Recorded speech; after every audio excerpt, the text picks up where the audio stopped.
بسم الله الرحمن الرحيم.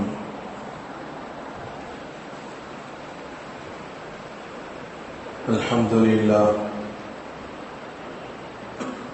لله وكفى وسلام على عباده الذين اصطفى وعلى آله وأصحابه المجتبى. أما بعد، فأعوذ بالله من الشيطان الرجيم. بسم الله الرحمن الرحيم. يا أيها الذين آمنوا كتب عليكم الصيام كما كتب على الذين من قبلكم لعلكم تتقون أياما معدودات. وقال رسول الله صلى الله عليه وسلم: من صام رمضان إيمانا واحتسابا غفر له ما تقدم من ذنبه. وقال صلى الله عليه وسلم: الصوم جنة، أو كما قال صلى الله عليه وسلم. بزرگان محترم، قابل احترام عزیز بزرگوں، نوجوان بھائیوں،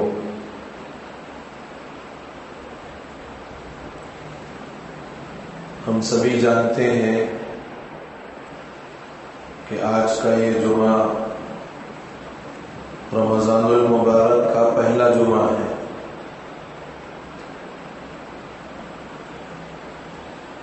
ویسے تو عام دنوں میں جمعہ کی جو اہمیت ہے اور جمعہ کی جو فضیلت ہے اس سے ہم واقف ہیں کہ جمعہ عام دنوں میں تمام دنوں کا سردار ہے، اور رمضان عام مہینوں کا سردار ہے۔ تو اب رمضان جو عام مہینوں کا سردار ہے، اس میں عام دنوں کا جو سردار ہے جمعہ، اس میں ہمارا یہ اجتماع ہے۔ رمضان المبارک کی سب سے اہم ترین عبادت روزہ ہے، اور اللہ تبارک و تعالی نے روزے کا جو مقصد اپنی کتاب میں واضح فرمایا ہے، لعلکم تتقون،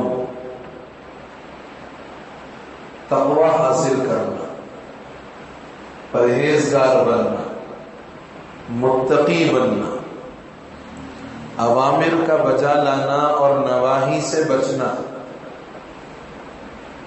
اللہ نے یہ مقصد قرآن میں رمضان کے روزوں کا بیان فرمایا ہے۔ جب بندگی کا انسان کے اندر حقیقی شعور بیدار ہوتا ہے کہ میں بندہ ہوں اور میرا کوئی مالک ہے، تو پھر بندگی کے اس حقیقی شعور کے بیدار ہونے کے بعد معصیت کی جو تاریکیاں ہیں وہ تاریکیاں دور ہوتی ہیں، گناہوں کا جو دلدل ہے اور گناہوں کی جو اندھیریاں ہیں وہ اندھیریاں دور ہوتی ہیں، اور ذہن و دماغ پر یہ بات چھا جاتی ہے کہ مجھے میرا اللہ، میرا پالنہار، میرا پروردگار مجھے دیکھ رہا ہے۔ اور یہ احساس جب بندے کے دل میں پیدا ہوتا ہے تو تمام بندے اس احساس کے ساتھ صبغۃ اللہ یعنی اللہ کے رنگ میں رنگ جاتے ہیں،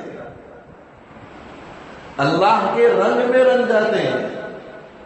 کیوں؟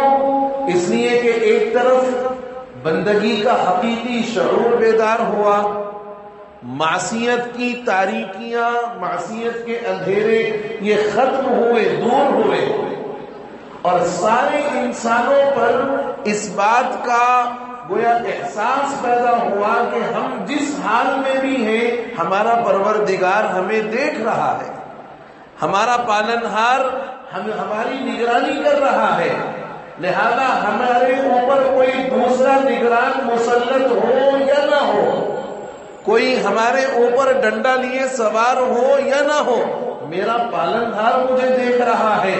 میں کال کوٹری کی اندھیریوں میں چلا جاؤں اور ایسے مقام پر چلا جاؤں جہاں مجھے دیکھنے والا کوئی نہ ہو،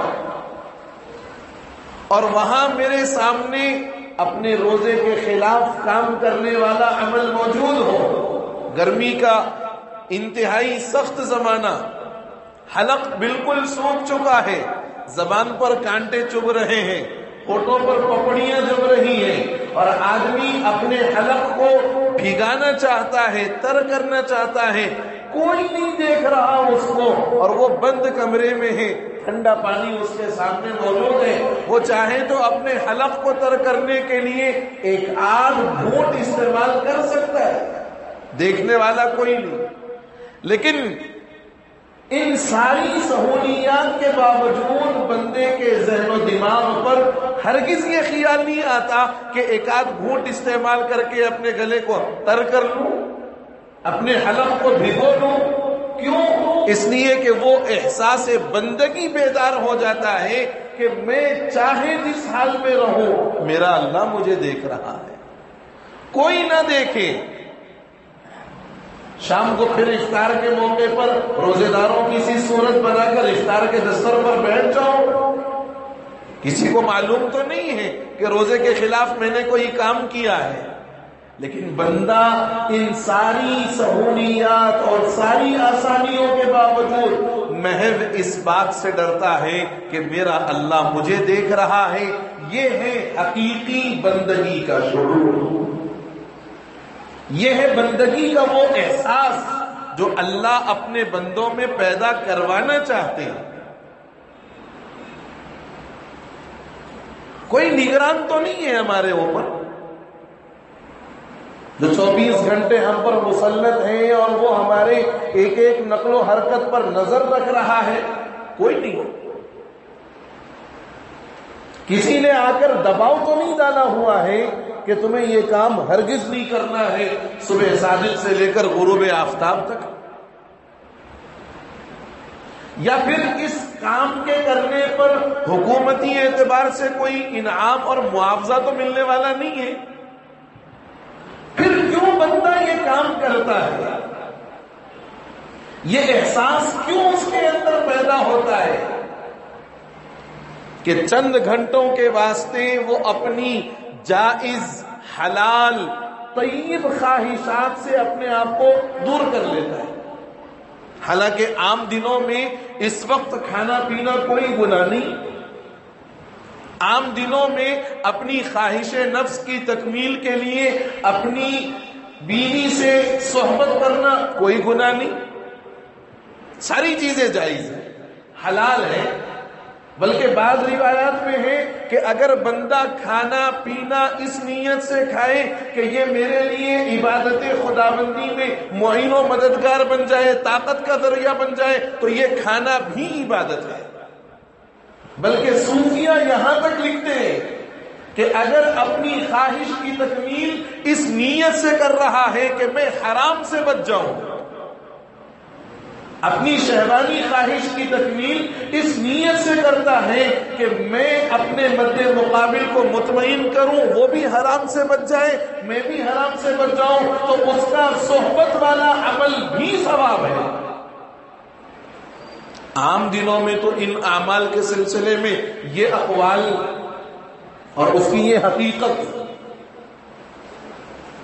آپ عام دنوں میں اگر ان چیزوں کو استعمال کریں کوئی گناہ نہیں، جائز ہے، بعض موقعوں پر یہ ثواب کا عمل بن جائے گا۔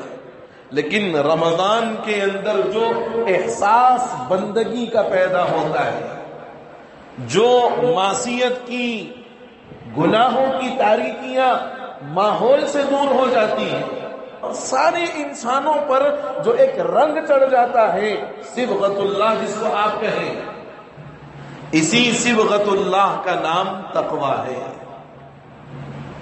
اسی کا نام تقوی ہے۔ اللہ یہی پیدا کرنا چاہتے ہیں۔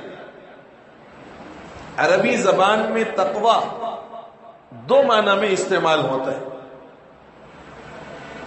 ایک ہے ڈرنا، کسی سے ڈرنا۔ قرآن کریم میں فرمایا گیا اتقوا اللہ، اللہ سے ڈرو۔ اور دوسرا معنی ہے تقوی کا بچنا، پرہیز کرنا، رک جانا۔ لیکن اگر آپ عربی قواعد پر، عربی الفاظ اور اس کی لغات پر غور کریں تو تقوی کے جو صحیح معنی ہے وہ ہے بچنا، اپنے آپ کو بچانا، یہی تقوی ہے۔ لیکن اس بچنے کے لیے انسان کے دل میں اس چیز کا ڈر ہونا بھی ضروری ہے۔ یعنی جب ڈر ہوگا تو آدمی بچے گا۔ اس کی ایک مثال حضرت عمر بن الخطاب رضی اللہ عنہ کا وہ جملہ جو آپ نے حضرت ابی بن کعب رضی اللہ عنہ سے فرمایا، ابی مت تقوی، اے ابی یہ تو بتاؤ تقوی کس چیز کا نام ہے؟ حضرت ابی بن کعب رضی اللہ عنہ نے فرمایا کہ امیر المومنین، کبھی آپ ایسے راستے سے گزرے ہیں کہ جس کے دونوں طرف خاردار جھاڑیاں ہوں، کانٹے دار درخت ہوں اور راستہ بہت تنگ ہو؟ اس طرف بھی خاردار جھاڑیاں ہیں، کانٹے دار درخت ہیں، یہاں بھی وہی حال ہے، اور راستہ اتنا تنگ ہے ایک آدمی بہت مشکل سے گزر سکتا ہے، ایک آدمی بڑی مشکل سے گزر سکتا ہے۔ حضرت عمر نے جواب دیا کہ ہاں ایسا موقع آیا ہے، میں گزرا ہوں ایسے راستے سے۔ تو حضرت ابی بن کعب رضی اللہ عنہ نے پوچھا، امیر المومنین یہ بتائیے آپ جب گزرے ہیں ویسے راستے سے آپ کا طرز کیا تھا، کس طریقے سے آپ گزرے ہیں؟ حضرت عمر نے جواب دیا کہ دامن کو میں نے اپنے سمیٹ لیا اور یہ بات اپنے ذہن پر سوار کر کے چلا کہ کہیں کوئی کانٹا، کوئی خاردار میرے کپڑے میں نہ پھنس جائے کہ کہیں اس سے میرا جسم بھی زخمی ہو سکتا ہے، کپڑے بھی پھٹ سکتے ہیں۔ حضرت عمر نے جو جواب دیا، دامن کو سمیٹ کر ایسے احتیاط کے ساتھ گزرا اور ذہن پر یہ بات سوار کر کے گزرا کہ کہیں کوئی کانٹا میرے جسم پر اور میرے کپڑے پر نہ لگ جائے کہ اگر لگے گا تو جسم زخمی ہوگا اور کپڑے پھٹیں گے۔ اب ذرا غور کرنا، ڈر ہے اس بات کا کہ کہیں جسم اور کپڑے پر کانٹا نہ لگے، تبھی اپنے آپ کو بچا کر لے کر چلے۔ بات سمجھ میں آ رہی؟ ان کانٹوں کے جسم اور کپڑے پر لگنے کا ڈر ہے کہ اگر لگے گا تو جسم زخمی، کپڑے پر لگے گا تو کپڑا پھٹے گا، یہ ڈر ہے اندر، اور اس ڈر کا اظہار یہ ہوا کہ اپنے آپ کو بچا کر لے کر چلے۔ تقوی کا خلاصہ یہ ہے کہ اللہ کا ڈر دلوں کے اندر پیدا ہو جائے اور اس کے بعد ان سارے کاموں سے ہم اپنے آپ کو بچائیں جس سے اللہ ناراض ہوتا ہے، جس سے اللہ ناراض ہوتا ہے۔ حضور پاک صلی اللہ علیہ وسلم ایک جگہ ارشاد فرماتے ہیں، الشیطان یجری فی دم الانسان، شیطان انسان کے خون میں دوڑتا ہے اور وہ اس کے ذہن میں وساوس پیدا کرتا ہے، خیالات پیدا کرتا ہے، گناہ کرنے پر آدمی کو ابھارتا ہے۔ حضور فرماتے ہیں کہ شیطان کے ان وساوس کا اور شیطان کے بھٹکانے کا جو علاج بنی آدم کو اللہ نے دیا ہے وہ روزے کے ذریعے سے دیا ہے۔ کیوں؟ اس لیے کہ روزہ انسان جس بھوک کے ساتھ رکھتا ہے، جس پیاس کو برداشت کرتے ہوئے رکھتا ہے، ذرا غور کرنا اس بات پر سائنٹیفک طور پر آدمی جب بھوکا اور پیاسا ہوتا ہے تو اس کی سب سے پہلی مراد یہ ہوتی ہے کہ بھوک پیاس سے میں فارغ ہو جاؤں گا. کوئی دوسرا خیال اس کے ذہن میں نہیں آتا. بھوکا بھی ہو اور کسی گناہ کا تصور اس کے ذہن میں آ جائے, پیاسا بھی ہے, کوئی غلط کام کرنے کا ارادہ اس کے ذہن میں آ جائے, بالعموم ایسا نہیں ہوگا. اور ساری کوشش اور ساری توانائی اس بات پر صرف ہوتی ہے کہ میں جو اس بھوک اور پیاس کو برداشت کر رہا ہوں اللہ کے واسطے, یہ بھوک اور پیاس کو میں ختم کروں اس وقت جب اللہ کا حکم ہو, اس وقت جب میرے مولا کی طرف سے اجازت ملے, اس وقت میں اپنی اس بھوک کو ختم کروں. بندے کے ذہن پر یہی چیز سوار ہوتی ہے, گناہ کا خیال اور تصور نہیں آتا. اس لیے حضور ایک دوسری حدیث میں فرماتے ہیں جب رمضان کی پہلی رات ہوتی ہے تو اللہ تعالی جہنم کے سارے دروازوں کو بند فرما دیتے, کوئی دروازہ اس میں سے نہیں کھولتے. سرکش شیاطین کو اللہ قید فرما دیتے اور جنت کے سارے دروازے کھول دیتے ہیں, کوئی دروازہ بند نہیں فرماتے.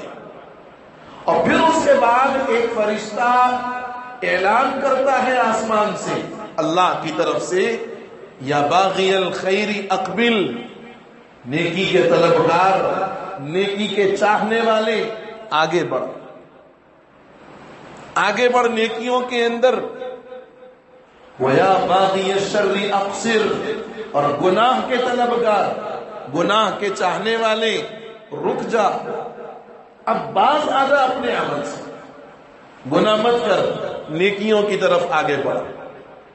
آپ غور کریے قرآن پاک میں اللہ تبارک و تعالی نے انسان کے نفس کی 3 حالتیں بیان فرمائی.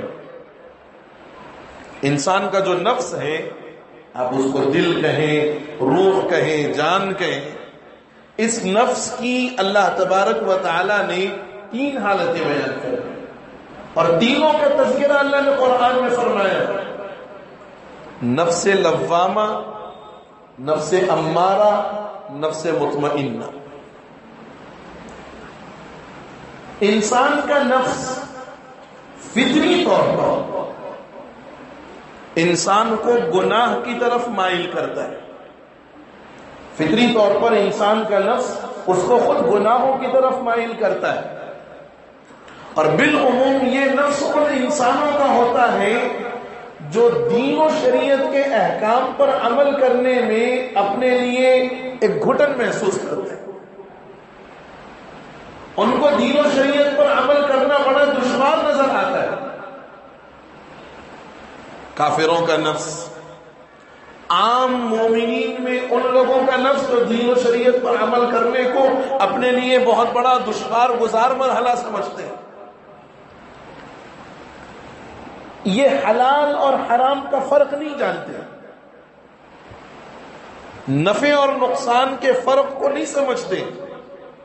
یہ وہ نفس ہوتا ہے جو انسان کو بالعموم گناہ کی دعوت دیتا رہتا ہے, اور جو نفس میں گناہ کا تقاضا پیدا ہوا فوراً انسان کر بیٹھتا ہے.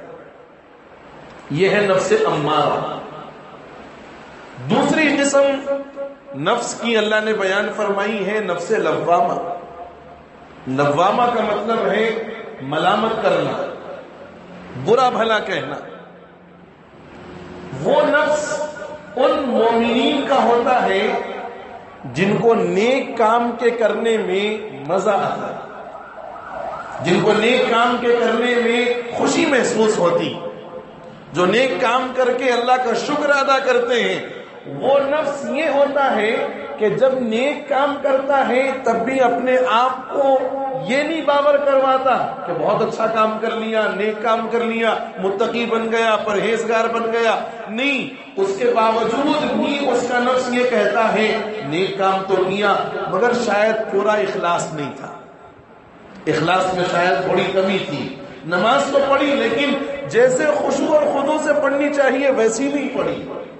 زکات تو دی لیکن جیسی زکات اللہ کو مطلوب تھی شاید ویسی زکات نہ دی گئی ہو. یہ نیک کام کرنے کے باوجود نفس کا حال ہے، نفس لوامہ کا. اور اگر یہ نفس برائی کا کام ہو جائے تو خود انسان کو ملامت کرتا ہے کہ بہت بڑا گناہ کر دیا تم نے، بہت غلط کام کیا، اللہ کے حکم کو توڑا، اللہ کے احکام کی خلاف ورزی کی، فوراً جاؤ اور توبہ کرو. یہی ہے نفس لوامہ جو انسان کو ملامت کرتا ہے. نیک کام کیا تب بھی اس کو یہ سمجھایا کہ خوش مت ہو جا کہ نیک کام کر لیا اب اللہ بہت زیادہ خوش ہو جائیں گے، نہیں، یہ سوچ کہ اس نیک کام میں تو نے شاید ایسا عمل کیا ہوگا جو اللہ کو منظور نہیں ہوگا، اخلاص پورا نہیں ہوگا، جیسا اس عمل کو کرنا چاہیے تھا ویسا عمل تو نے نہ کیا ہوگا، کچھ کمی رہ گئی ہوگی نیک کام کے باوجود. اور غلط کام ہو، اللہ کے احکام کی خلاف ورزی ہو تو نفس ملامت کرتا ہے کہ کیا کر رہا ہے، اس اللہ کی نافرمانی کر رہا ہے جو اللہ تجھے دن رات نواز رہا ہے اپنی نعمتوں سے، اس اللہ کے احکام کو توڑ رہا ہے جو تیری لاکھ توبہ کے ٹوٹنے کے باوجود تجھے معاف کرتا ہے. یہ ہے نفس لوامہ. اور ایک نفس ہے نفس مطمئنہ. اس نفس کی حالت یہ ہے کہ اس کو نیک کام کرنے میں، ذکر کرنے میں، اللہ کے احکام پر عمل کرنے میں دل کو سکون اور اطمینان ملتا ہے. اور یہ نفس مطمئنہ اس وقت میسر ہوتا ہے جب آدمی کا نفس امارہ تھا، امارہ سے لوامہ بنا، اور لوامہ پر اپنے آپ کو کئی سال جمانے کے بعد اور کئی اللہ والوں کی صحبتوں میں رہنے کے بعد جب نفس مطمئنہ بنتا ہے تو پھر انسان کو اللہ کے ذکر، اللہ کی عبادت ہی میں مزہ آتا ہے، دنیا کی کسی چیز میں مزہ اور لذت نہیں آتی.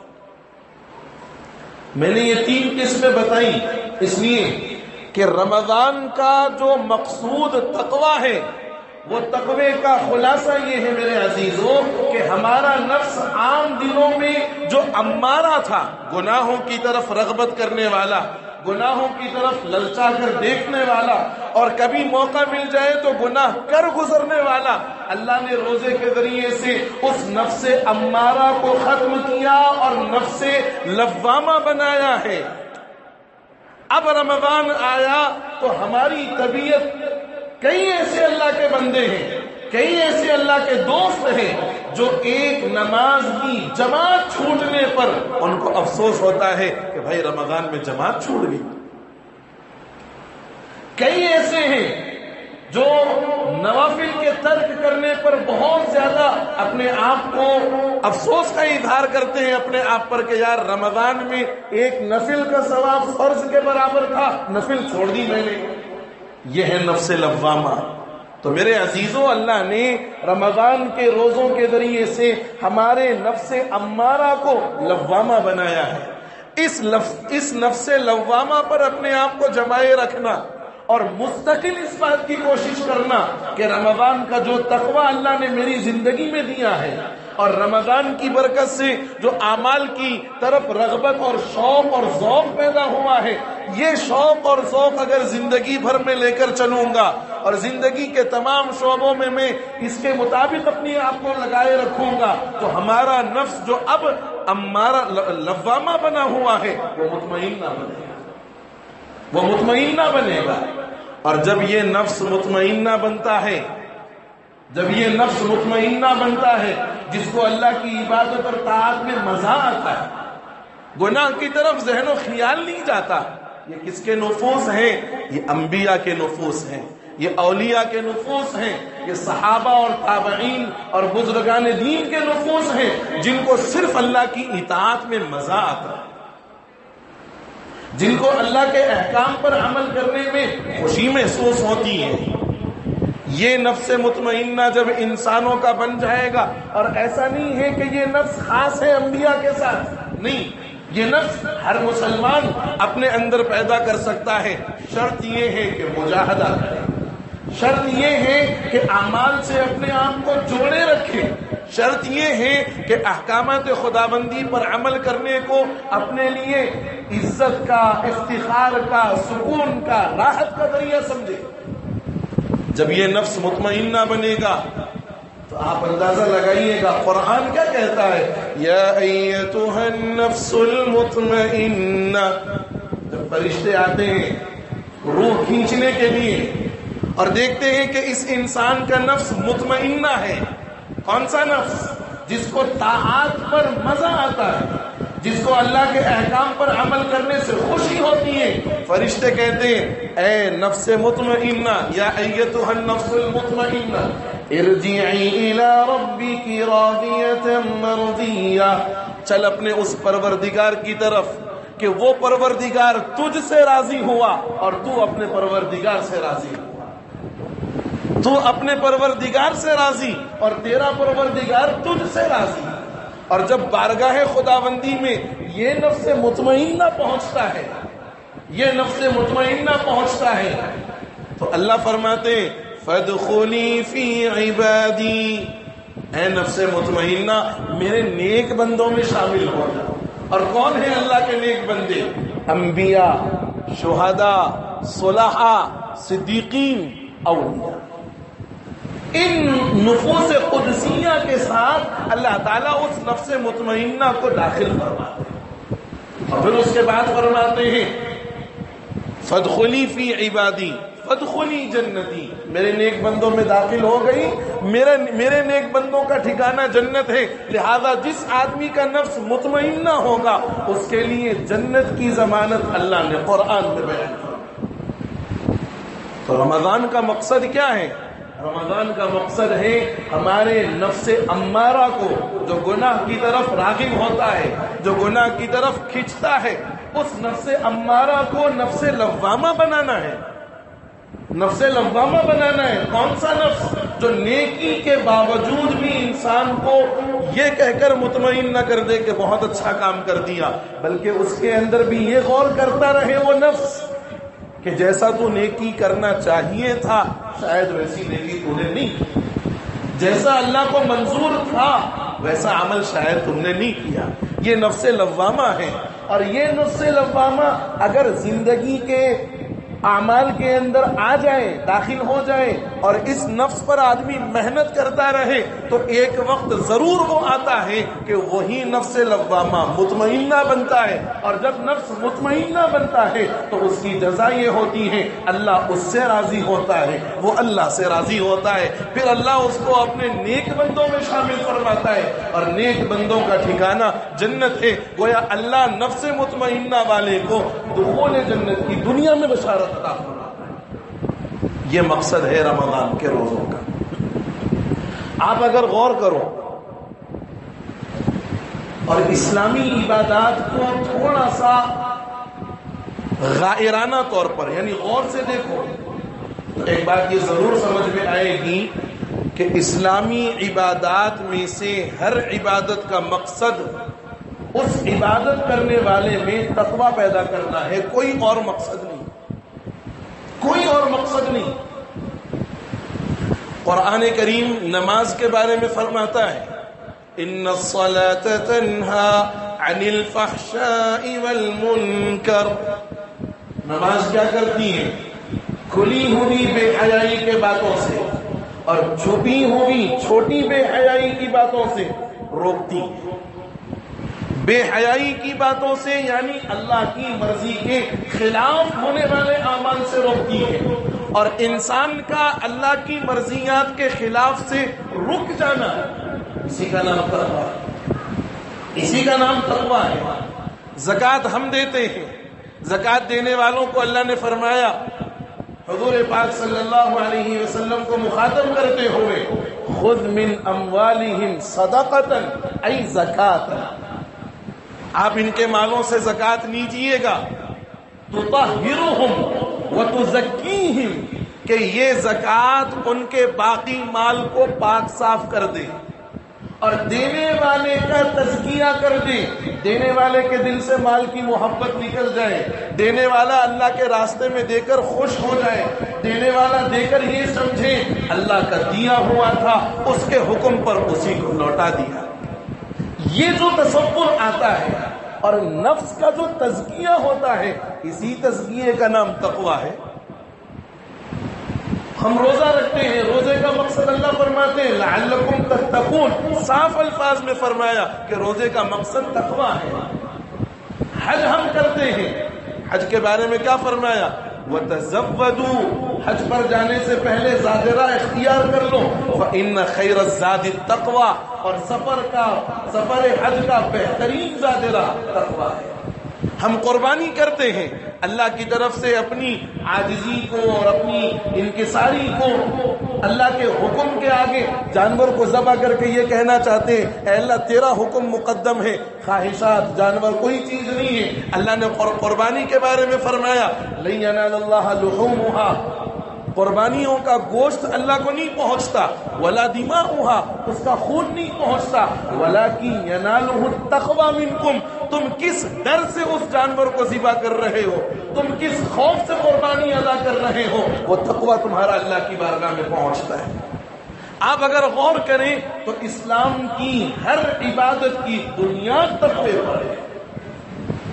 اب جب اللہ یہ چاہے کہ بندوں میں تقویٰ پیدا ہو جائے، اللہ کی طرف سے بار بار یہ آفر ملتا رہے کہ تم اپنے اندر تقویٰ پیدا کرو، اپنے اندر پرہیزگاری پیدا کرو، تو پھر انسان کی یہ ذمہ داری ہے کہ اپنے اندرون میں وہ تقویٰ پیدا کر لے۔ اور تقویٰ کیا؟ حقیقی بندگی کا شعور، احساس یہ پیدا ہو جائے، یہ بیدار ہو جائے، یہ سوچے کہ میں بندہ ہوں، میرا کوئی مالک ہے، میں صرف رمضان کے حد تک بندہ نہیں، میں اپنی زندگی سے لے کر اپنی قبر میں جانے تک بندہ ہوں۔ چنانچہ آپ تقوی کے سلسلے میں اکابر اور اسلاف کے ایک دو تین واقعات کو مختصر سے سنیں تو سمجھ میں آئے گا کہ تقوی کس چیز کا نام ہے۔ حضرت امام اعظم ابو حنیفہ رحمۃ اللہ علیہ کے زمانے میں، آپ کوفہ کے رہنے والے ہیں، اعلان یہ ہوا کہ کوفہ میں ایک مسلمان کی یا ایک عام انسان کی بکری چوری ہو گئی۔ اعلان ہوا کہ بکری چوری ہو گئی ہے کوفے کے اندر۔ حضرت امام صاحب رحمت اللہ علیہ کو جب اس بات کی اطلاع ملی تو اس تاریخ سے لے کر برابر 7 سال تک حضرت امام صاحب نے بکری کا گوشت نہیں کھایا۔ 7 سال تک بکری کا گوشت نہیں کھایا۔ لوگوں نے پوچھا حضرت یہ کیا بات ہے کہ بکری چوری ہو گئی لیکن آپ نے گوشت کھانا بند کر دیا اور اتنے سال؟ تو حضرت امام صاحب فرماتے ہیں کہ بھائی دیکھو، بکری کی عمر زیادہ سے زیادہ 7 سال ہوتی ہے، بکری کی عمر زیادہ سے زیادہ 7 سال تک ہوتی ہے۔ میں نے یہ کوشش کی کہ کہیں ہو سکتا ہے کہ وہ چوری کی بکری بازار میں آ جائے اور وہ گوشت کٹ کر کے کہیں میرے گھر نہ پہنچ جائے، اس لیے میں نے بکری کا گوشت کھانا 7 سال تک بند کر دیا۔ یہ تقویٰ ہے۔ ایک اور واقعہ لکھا ہے علی بن معبد رحمت اللہ علیہ کا، وہ فرماتے ہیں کہ میں ایک مرتبہ خط لکھ رہا تھا، اور پرانے زمانے میں وہ گاڑی ہوا کرتی تھی، اس کو سیاہی میں ڈبو کر کے لکھا جاتا تھا۔ تو انہوں نے کہا کہ میں خط لکھ رہا تھا، مجھے اس سیاہی کو خشک کرنے کی، یعنی اس کو سکھانے کی ضرورت پڑی، مٹی چاہیے تھی مجھے اس کو خشک کرنے کے لیے۔ رات کا وقت تھا، میں نے سوچا کہ بھئی رات کے وقت میں باہر کہاں جاؤں اور مٹی پھر تلاش کر کے لے آؤں۔ ایک کام کرتا ہوں، یہ جو مکان ہے اس مکان کی دیوار سے تھوڑا سا چونا وہ کھروچ لیتا ہوں، اسی چونے سے اپنی اس سیاہی کو بھی خشک کر لوں گا، کام بھی ہو جائے گا۔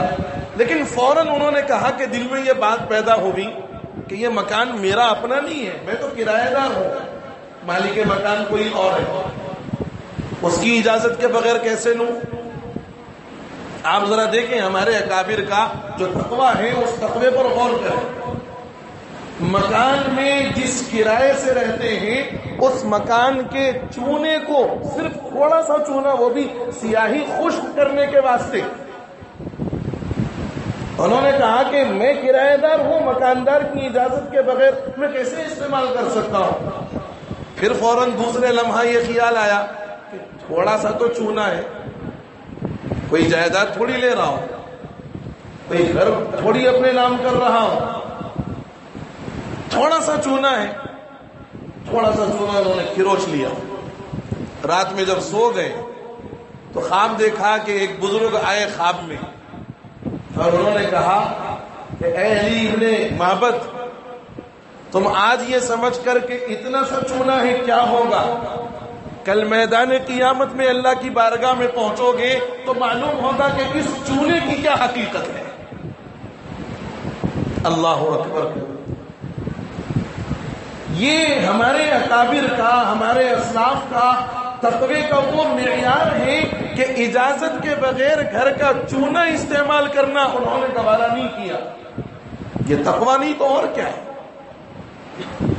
اس لیے اکابر فرماتے ہیں، اولیاء اور بزرگان دین یہ کہتے ہیں کہ تقوی بولنے سے نہیں آتا، تقوی بولنے سے نہیں آتا، بلکہ تقوی کے لیے کچھ کام کرنے پڑتے ہیں۔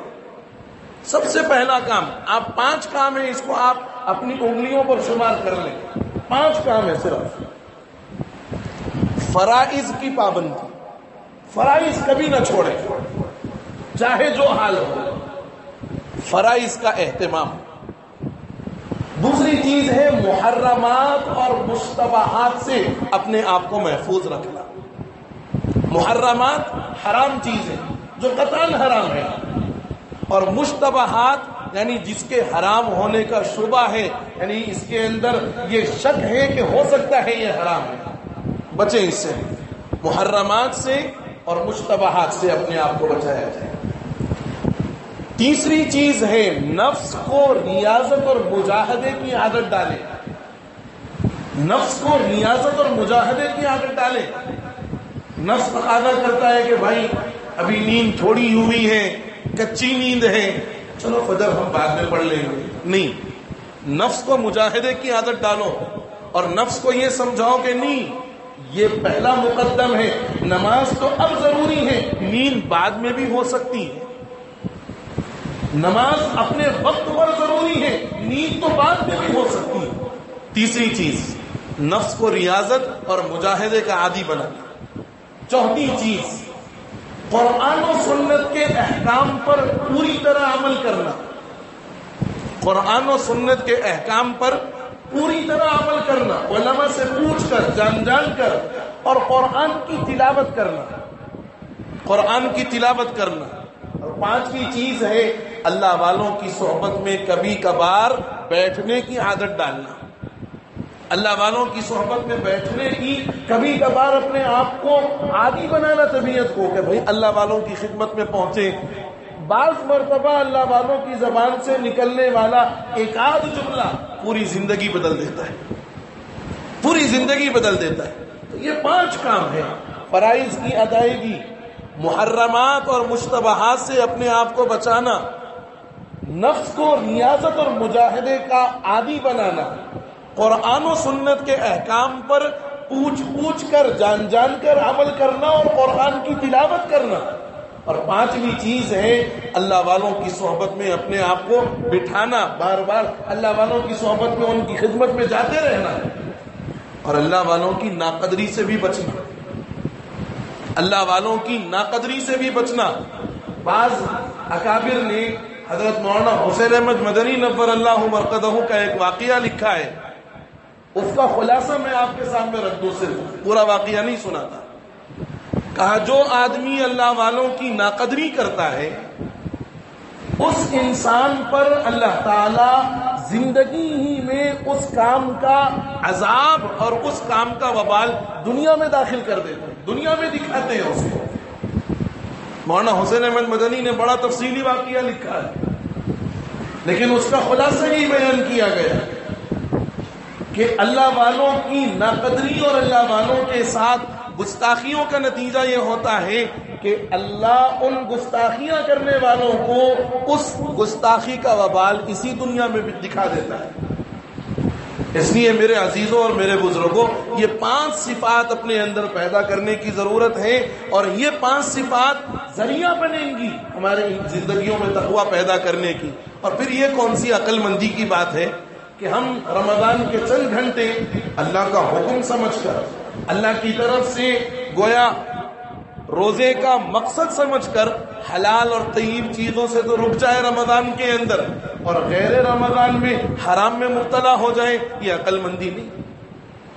اللہ نے حلال سے بچا کر، حلال سے روکا کر طبیعت میں یہ چیز پیدا کرنی چاہیے کہ جیسے تم میرے حکم پر حلال چھوڑ رہے ہو، میرے حکم پر حرام نہیں چھوڑ سکتے، میرے حکم پر اپنی جائز خواہشات کو چھوڑ رہے ہو، میرے حکم پر ناجائز خواہش نہیں چھوڑ سکتے۔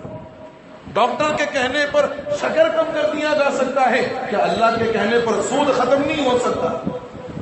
ڈاکٹر کے کہنے پر نمک ختم ہو سکتا ہے، کہ اللہ کے کہنے پر ظلم اور جور ختم نہیں ہو سکتا۔ ڈاکٹر کے کہنے پر اپنی مرغوبات کو ترک کر دیا جاتا ہے، جو کھانے سے انسان کے جسم میں طاقت پیدا ہوتی ہے۔ کیا اللہ کے حکم سے ان موبقات کو، ہلاک کرنے والی چیزوں کو ختم نہیں کیا جا سکتا جو انسان کے لیے وبال ہے اور ذریعہ جہنم ہے؟ میرے عزیزوں اور میرے بزرگوں، رمضان کے روزے بندوں میں تقوی کی عادت ڈالنے کے لیے اللہ نے مقرر کیے ہیں۔ اللہ سے دعا ہے کہ اللہ تعالیٰ جس مقصد کے لیے رمضان کے روزے اللہ نے عطا فرمائے ہیں، ان روزوں کو کما حق ہو صحیح معنی میں ادا کرنے کی توفیق نصیب فرمائے، اور روزوں کا جو مقصد ہے اس مقصد کو ہماری زندگیوں میں داخل